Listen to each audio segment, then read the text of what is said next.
The cowhide shoes were worn, the sweet handkerchief was tucked into the jacket pocket, and the bow tie was affixed to the shirt's collar. This is the appearance of one group of fashion devotees in Congo. They are not wealthy enough to be referred to as crazy rich Africans. In addition to not being top models with an above-average income, they are also known as sapeurs.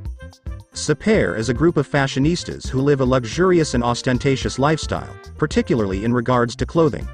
The term sapeur is a self-description for Congolese people who live the opulent Sape lifestyle.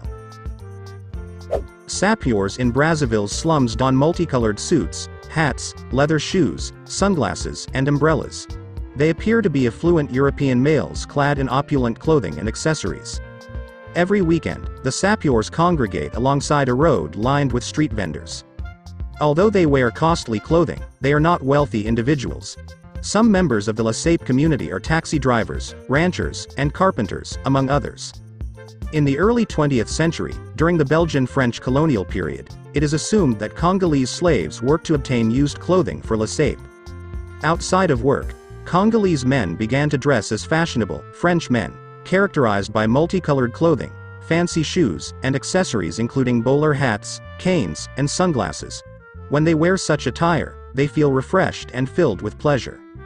These individuals are known as sapeurs, or sapieuses for females. At the time, Sape was a form of social expression among colonized people. Sapeurs used this movement as an escape from their distress, which later became an inspiration for other communities. Today, Sape is the movement's philosophy of being joyful and elegant despite being malnourished. Sape is more than a subculture, however.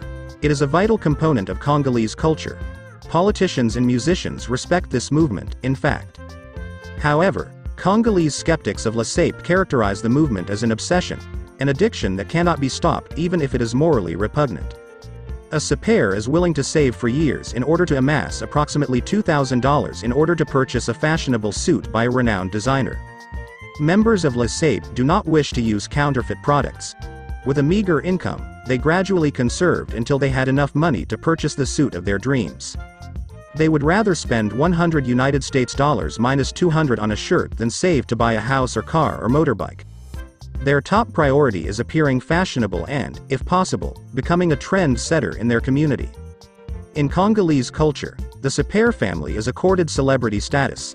They offer hope and happiness to communities that have been devastated by violence and conflict for decades. In a country like the Republic of Congo, where more than 70% of the population lives in destitution, spending money on ornate pipes and silk socks may appear frivolous. However, Sape seeks to accomplish more than simply helping individuals forget their problems. It has also become a subtle form of social activism, a means to turn the tables on power and rebel against the economic conditions in which they live. Congolese housemaids rejected their employers' used clothing and became defiant consumers, spending their limited monthly salaries on the newest Parisian luxury fashions. Despite a 1980s campaign to prohibit sapeurs from public spaces, Sape culture has experienced a renaissance in recent years. Sapeurs of all ages continue to congregate to dance, converse, and vie for the title of best-dressed sapeur. They are still regarded as a vital and life-affirming element of Congo's cultural heritage and are therefore treated with respect. In nations torn apart by colonialism, corruption, civil war, and poverty, sapeurs are discovering that a shared desire for sartorial excellence can help mend divisions. Despite the fact that the tradition is typically passed down through the male line, an increasing number of Congolese women have begun to don designer suits and become sapieuses.